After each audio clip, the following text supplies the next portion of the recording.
My name is Hilda, and I am 60 years old. 3 days ago, my own son Damien and my daughter-in-law Melissa pushed my husband Henry and me off a 90-foot cliff during what they called a family hiking trip.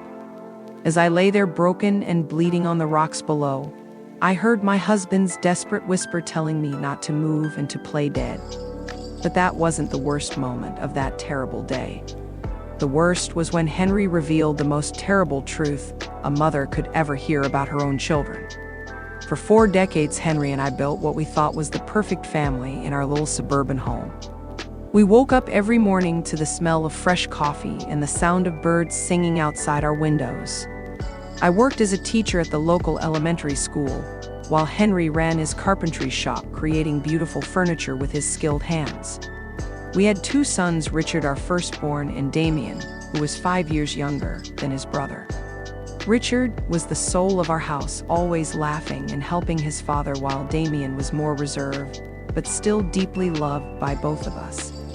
On Sundays after church, the whole family would gather around the oak table Henry had carved with his own hands. Richard would tell us his plans to study engineering, while Damien would remain mostly silent, picking at his food.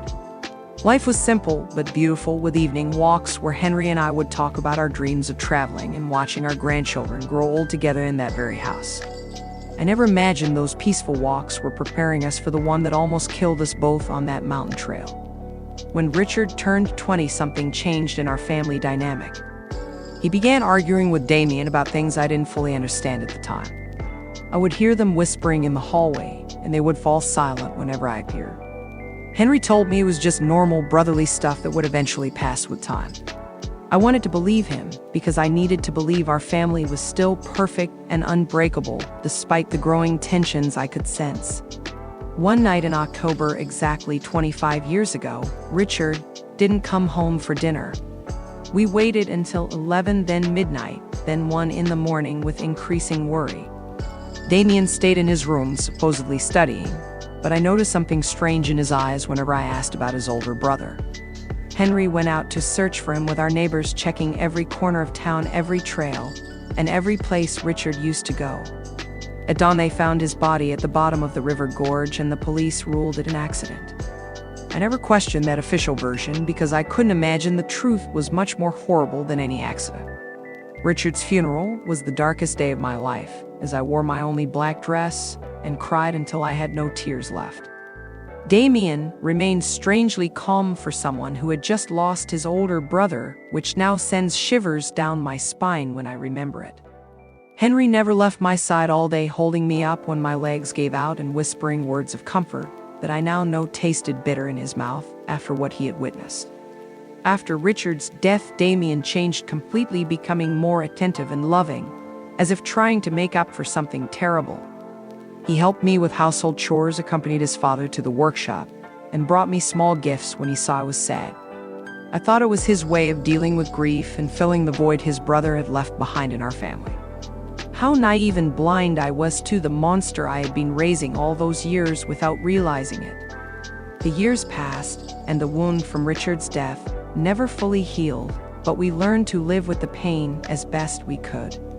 Damien married Melissa, a seemingly sweet girl from the next town over, and they appeared genuinely happy together. They had 2 beautiful children, and I finally felt like life was giving us a second chance at family happiness after our terrible loss. Melissa called me mom and helped with housework during visits, while Damien had inherited his father's carpentry talent and started his own successful business. Everything seemed perfect again until Henry and I decided to update our will 6 months ago. We had saved our entire lives, and between the house, the land I inherited from my parents, and our bank savings, we had nearly $200,000 to leave our children and grandchildren. Damien was the one who suggested we visit the lawyer, saying it was important to have everything in order at our age. Melissa nodded beside him, stroking my hand with fingers that would later push me toward death. The lawyer explained our options, including putting everything in a trust or making a traditional will. Damien insisted on being named as our sole heir, arguing that he and Melissa would handle equitable distribution to the grandchildren. He said we would need them when we got older. and it would be better for them to have access to manage our resources properly. Something in his tone made me deeply uncomfortable, but Henry seemed convinced by the logical arguments. We signed the papers on a Tuesday afternoon, and Melissa gave me a big hug afterwards, saying we were now officially a united family forever. Her words gave me a chill then, though I didn't understand why at the time. Damien shook his father's hand with a smile that didn't reach his eyes, which I now recognize as the mask of a murderer. That night as I made dinner, I couldn't shake the feeling that I had made a terrible mistake by trusting them with our future. The following weeks were strange, with Damien and Melissa visiting more often than usual. But their visits had a different feel than before. They no longer came just to spend time with family, but always had suggestions about improving our house, what investments we should make, or what life insurance policies we should get. Melissa would say I should think about selling our big house and moving somewhere smaller because it was too much for us at our age. Henry began considering their arguments because he was always more practical than me. But I couldn't shake the feeling that there was something darker behind all this sudden interest in our finances and living arrangements. One night, after another tense conversation, I asked Henry if he didn't think it was strange that Damien was suddenly so concerned about controlling our money and property. Henry looked at me with eyes full of doubt he didn't want to acknowledge. "Hilda," he said in a very low voice, "there are things about Richard's death that I never told you." My heart began pounding so hard I thought it would explode from my chest. Henry went to his desk and pulled out papers he had been hiding for years. "I've been discreetly investigating Damien's finances," he confessed. "His business isn't doing as well as he claims, and he's drowning in debt over $100,000. The revelation hit me like a physical blow. Our son wasn't the successful man he pretended to be. He was desperate and saw us as his only salvation through our inheritance."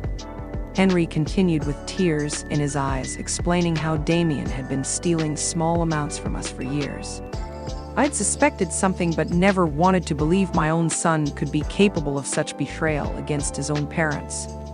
That night we barely slept, holding each other and planning how to protect ourselves from our own child. We knew we couldn't confront him directly without evidence, because he would simply deny everything.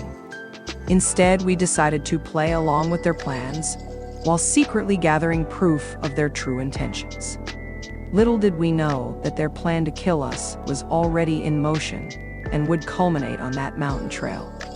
On Friday night, we could barely eat our dinner, knowing it might be our last meal together in our beloved home.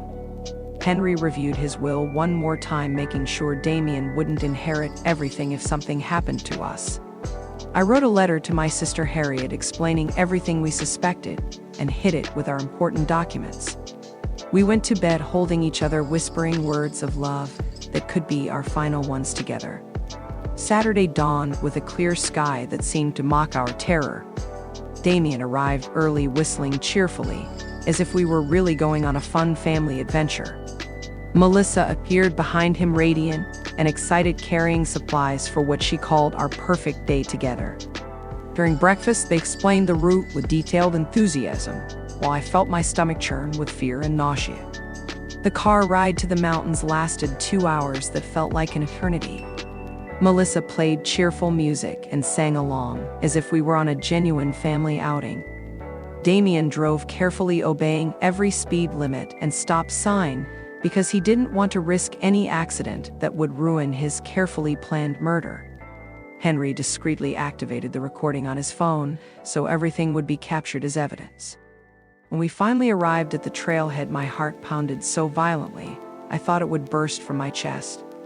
The place was beautiful, with tall trees and the sound of a nearby river, but for me, it had become the setting for my own execution. Damien and Melissa took their backpacks, smiling and joking, as if this was the happiest day of their lives.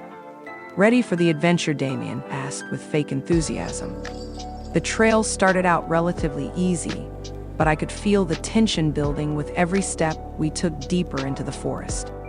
Melissa walked ahead, constantly taking pictures and commenting on the beauty of the landscape, while Damien stayed behind us, supposedly to make sure we didn't fall. Every time I turned to look at him, he smiled with that mask he had perfected over 25 years of deception and murder. After an hour, we reached a steeper part of the trail where my legs felt heavy and Henry breathed with obvious difficulty. We weren't used to this kind of physical exercise, and our murderous children knew it perfectly well. They had chosen this route specifically to exhaust us, making us vulnerable when they decided to execute their plan at the chosen spot. "Oh, look at that," Melissa suddenly shouted, pointing to a rock formation that loomed to our right. "That cliff has an incredible view. Why don't we climb up there to take some special photos for the family album?" My blood ran cold because I knew this was the place they had chosen for our deaths. The cliff rose about 90 feet above the main trail with loose rocks and fewer trees for safety. I tried to suggest it looked too dangerous for people our age, but Damien insisted it would only take a few minutes. The way he said spectacular made me tremble because I knew those photos would be used as evidence of our tragic accident. Henry squeezed my hand, discreetly reminding me that his phone was still recording everything we said and did on this deadly height. The climb was exhausting, with loose rocks sliding under our feet. More than once I nearly fell, but the most terrifying thing was realizing how perfect this location was for murder.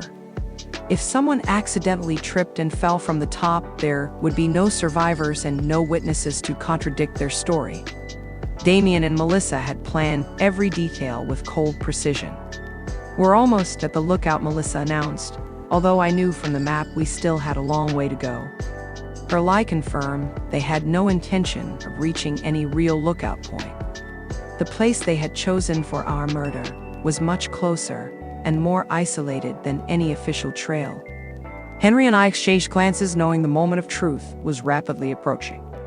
The lookout was indeed spectacular, with views of the entire valley and mountains in the distance. In any other circumstance, it would have been beautiful to share with family, but knowing their intentions, it felt like the perfect stage for our execution. "Come over here for the photos," Melissa shouted, positioning herself near the edge of the cliff. "I want the valley in the background for these shots." Henry and I approached slowly, each step bringing us closer to the edge and our potential deaths. I could see Damien strategically positioning himself behind us, calculating angles and distances with cold precision. "Perfect," Melissa exclaimed, raising her camera. "Now hug each other and smile for the last photo we'll ever take together as a family." At that moment, Damien lunged toward us with his arms outstretched, ready to push us into the void. The plan was simple and brutal.